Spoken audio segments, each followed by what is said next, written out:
Se abren los micrófonos para iniciar la tradición republicana del sonar informativo. Comienza el Jueves de Mayol. Ya son las 8 de la mañana con 32 minutos. Seguimos acá en el sonar informativo y como tradición, cada día jueves hacemos un contacto con Europa, con nuestro enviado especial, Alberto Mayol. Alberto, ¿cómo estás? ¿Qué tal, Pati? ¿Cómo están? ¿Qué tal, Rafa? Muy buenos días. Gusto. Un gustazo volver a saludarte en tierra a sano y a salvo, ¿no? O sea, salvo sí, sano no, porque me traje el COVID de Ucrania. Ah, bueno. Voy a buscarlo un poco lejos. Sí. Bueno, es de las cosas que uno se puede traer, no tan terribles, pero Claro. Bueno. Claro, hay otras cosas que mejor no, digo. Sí. Oye, pero allá en España están cada día relajando más las medidas del COVID, ¿no? Estaba leyendo por acá, ahora por ejemplo, que van a eliminar el aislamiento de los contagiados. Esto quiere decir, imagino yo, que si te contagias, no tienes obligación de estar encerrado en tu casa. Exactamente, ya se está llegando la doctrina que se empezó a bosquejar hace un tiempo atrás. Es que en algún punto se tiene que empezar a tratar como una gripe común. Ya.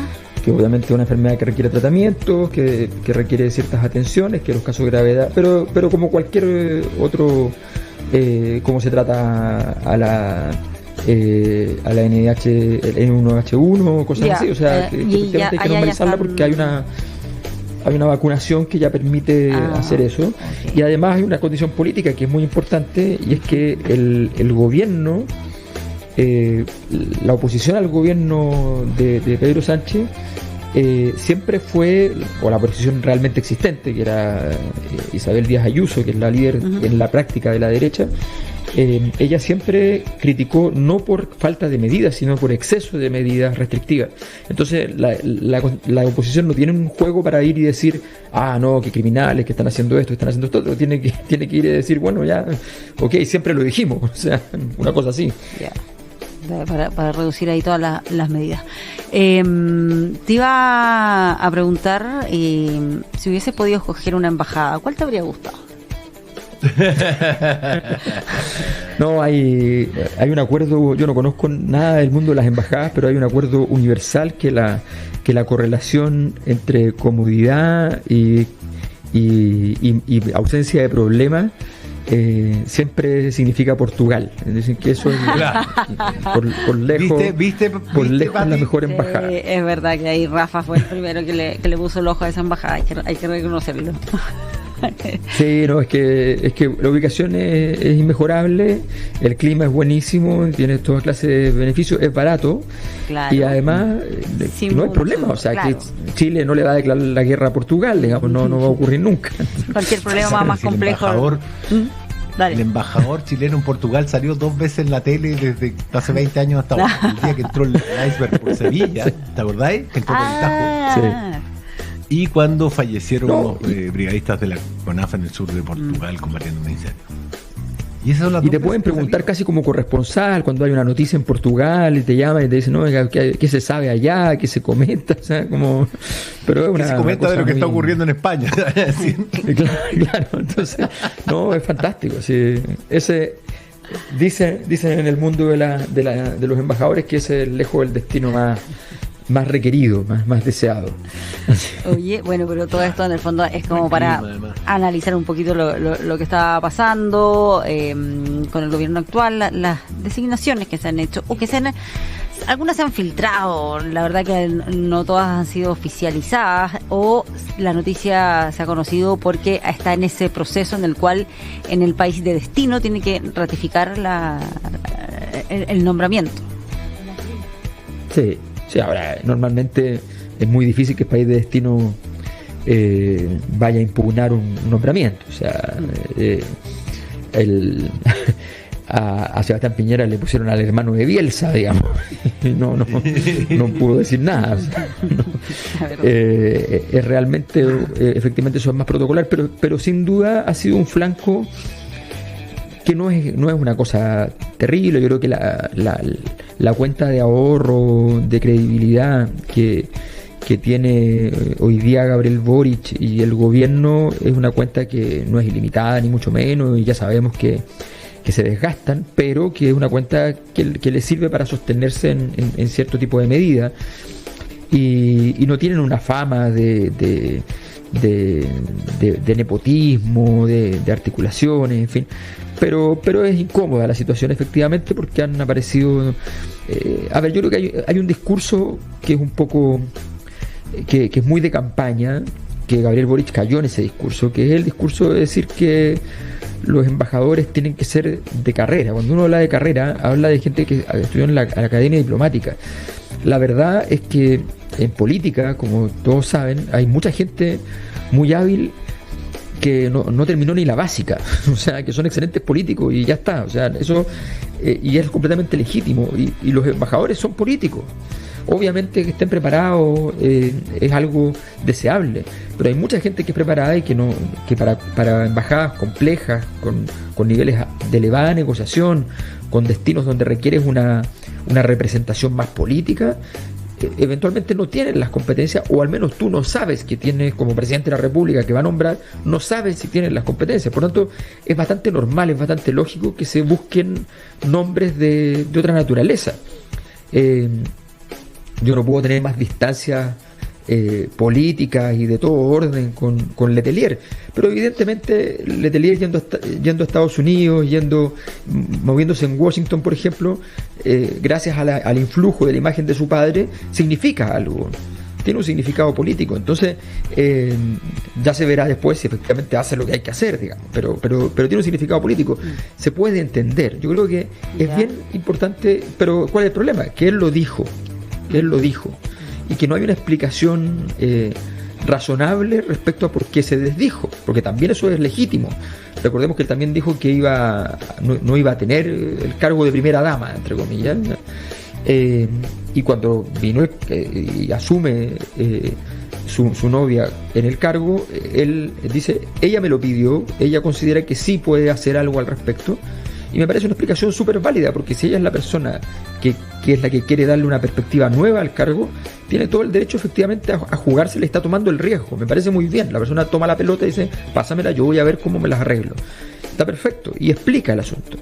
El punto es que ahora viene el momento entonces de las explicaciones, que es decir, por qué se dijo lo que se dijo, por qué no es cierto que eso debe ser así, y explicar en aquellos lugares donde una eventual nominación puede resultar un poco más ofensiva, más difícil de entender, y eso es parte de la conversación con el país de destino. Yo creo que en todo caso son estas cosas, son estas agendas que claro, que pueden tener muchas razones, pero que a la larga, o sea, que te generan un ruido innecesario, de todas maneras. Pero por ejemplo, los nombres que han estado circulando, lo de Bárbara Figueroa en Argentina o de Polo en Brasil, ¿cómo evalúas esas situaciones? Solo para complementar de lo que se ha dicho desde el gobierno, es que se quiere mantener de todas maneras que la mayoría de los escogidos como embajadores sean de carrera diplomática. Vamos a ver cuando ya esté eso configurado si es que efectivamente se cumple, pero esa ha sido por lo menos parte de las declaraciones que se han entregado. No, eso seguro, yo creo que se va a cumplir eso. Lo que pasa es que, claro, ahí viene el tema de cada nombre es un mundo. Por ejemplo, claro, Sebastián de Polo ha demostrado que él no es, por ejemplo, un buen candidato. Eventualmente en algún momento desarrolle esa habilidad, pero él como candidato no ha funcionado bien. Pero él como presidente de Revolución Democrática fue el que estuvo a cargo del proceso de forja, de crecimiento, de desarrollo en un año clave, que es el paso entre la fundación del Frente Amplio, fines del 2016, inicio del 2017, y el proceso de su primera candidatura presidencial con Beatriz Sánchez. Ese proceso, Sebastián de Polo estuvo a cargo, y fue un proceso muy complejo, muy difícil, donde hubo que cambiar muchas veces la planificación, y él lo hizo muy bien. Por lo tanto, es una persona que maneja bien, son esos nombres que tal vez como candidatos no van a sonar muy fuertes, ni van a tener muchas habilidades, pero que efectivamente hacen bien su trabajo, cuando su trabajo es más bien de organizar, de tratar de resolver problemas. Yo creo que es una buena candidatura. En el caso de Bárbara Figueroa, ella no viene provista de una trayectoria importante en términos de cargo. Ha tenido un cargo por muchos años que es un cargo muy importante, no público, pero un cargo en un sindicato, en el principal sindicato histórico de Chile. Bueno, está bien. Ahora, la capacidad que ha tenido ella en ese sindicato, ella sí ha tenido muchas capacidades de muñeca, ojo con esto. ¿Ya? Ella ha sostenido relaciones con ciertas personas de la derecha muy fértiles, ha tenido capacidad de diálogo en ese sentido, pero objetivamente creo que ella se va sin una gestión que uno diga, bueno, el mundo sindical se reorganizó, cambió las dinámicas, está mejor, está más fuerte, está más vivo. No es así. O sea, sumando y restando, al final no se va con algo que pueda mostrar como un buen currículum respecto al crecimiento que ha generado su gestión.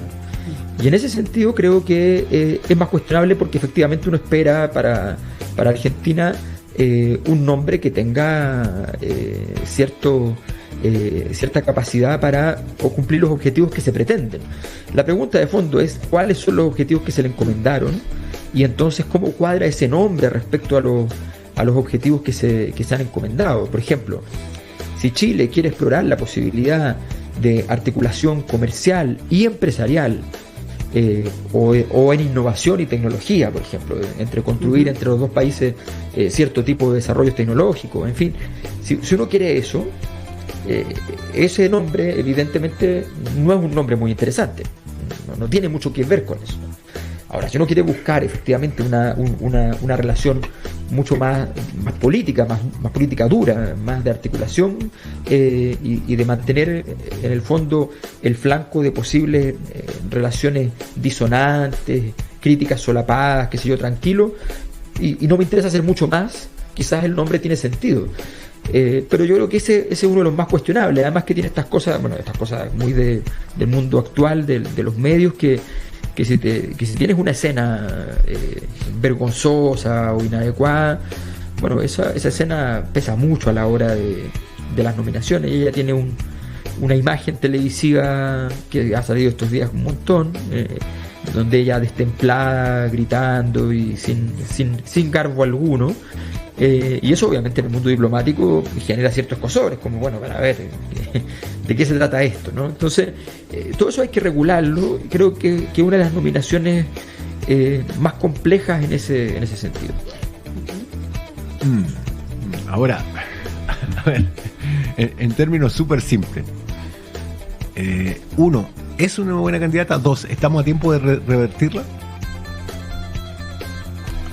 A ver, a mí me parece que no es una buena candidata, a menos que haya una razón muy profunda que se podría explicar, que habría que explicar. Yeah. O sea, así de buenas a primeras no es una buena candidata al cargo. Ahora, el problema de revertirlo es que ya ha habido suficiente fricción con el Partido Comunista, y hay momentos en que legítimamente los políticos, cuando ha habido suficiente fricción y no quieren aumentarla, van y dejan pasar alguna cosa. O sea, eso es perfectamente posible, pero yo creo que y aumentar esa fricción, a menos que tengas un nombre que esté que sea muy adecuado para esa relación, la verdad es que es complejo. Yo creo que la relación con el Partido Comunista es una relación que está resultando muy difícil. Estamos hablando de que es la coalición de gobierno, o sea, los otros son pactos subalternos. El Partido Comunista y el Frente Amplio son la coalición que se formó para llevar a cabo todo el proceso electoral, y con un acuerdo político que se suponía relativamente sólido. Eso no está funcionando, efectivamente. Entonces ahí hay una problemática relevante, que la pregunta es, ¿lo guardo debajo de la alfombra el problema y sigo caminando? O sencillamente hago el cambio. Piñera hizo el cambio de su hermano, que nadie podía decir que no tenía trayectoria política, habrá que decirlo, y que nadie podía decir que no tenía habilidades políticas, que las tenía probablemente más que Sebastián, pero claro, o sea, es un tipo políticamente muy hábil. O sea, él había sido nominado en los cargos por Bachelet, o sea, Piñera tuvo que ratificarlo nomás. Entonces, y lo nomina para Argentina y efectivamente, sencillamente no fructifica y lo cambian y no significó una mayor herida para el gobierno tener que cambiarlo. Y simplemente se hizo. No creo que todavía está a tiempo de cambiarlo. La pregunta es si eso tolera la conflictividad interna. Oye, Alberto, solo hay un último punto, ya que mencionas a la relación del gobierno con uno de sus partidos de gobierno, que es el Partido Comunista. Las críticas que hemos visto ahí de manera pública de parte de Daniel Jadue, decía, por ejemplo, sobre el tema de los retiros, impresentable que la coalición que aprobó 4 retiros diga que el quinto es inviable. Ahora está también ahí circulando otra declaración que habría dado en una entrevista como diciendo, todos sabemos quién era Marcel, como también apuntando ahí las críticas al ministro de Hacienda. ¿Cómo ves ahí esa figura?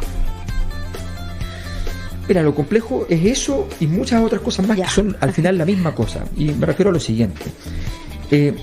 Mientras Gabriel Boric, Giorgio Jackson, Camila Vallejo, pero sobre todo Giorgio Jackson y Gabriel Boric, eran futuro, no hubo ningún político que se cruzara frente a ellos.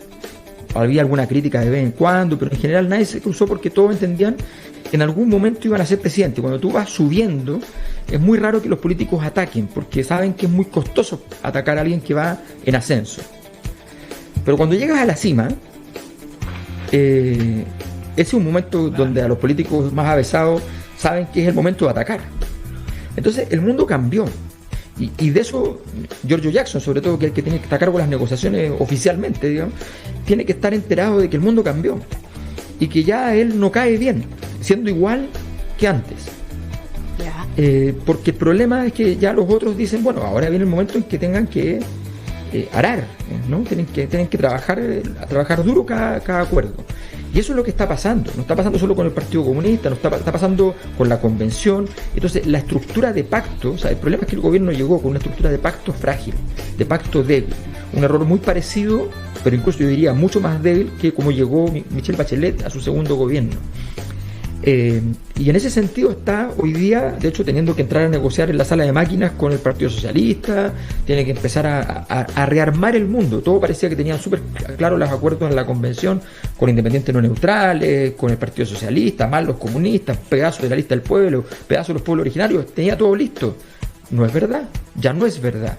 Entonces eso se está desarmando, se les ha desarmado y no va a ser fácil porque efectivamente ahora los demás entienden que están enfrentando a personas que ya llegaron a su punto más alto y por tanto pueden empezar a jugar políticamente. Muy bien, 8 de la mañana con 49 minutos. Alberto Mayol, gracias por conversar con nosotros. ¿O quedó ahí algo pendiente, Rafa? No. Como que te interrumpí. Le envié el archivo. Sí, Alberto, perfecto, lo tengo aquí. Gracias. Gracias, Pati, gracias, Rafa. Chao, Alberto, que estés bien. Un abrazo, Alberto. Un abrazo.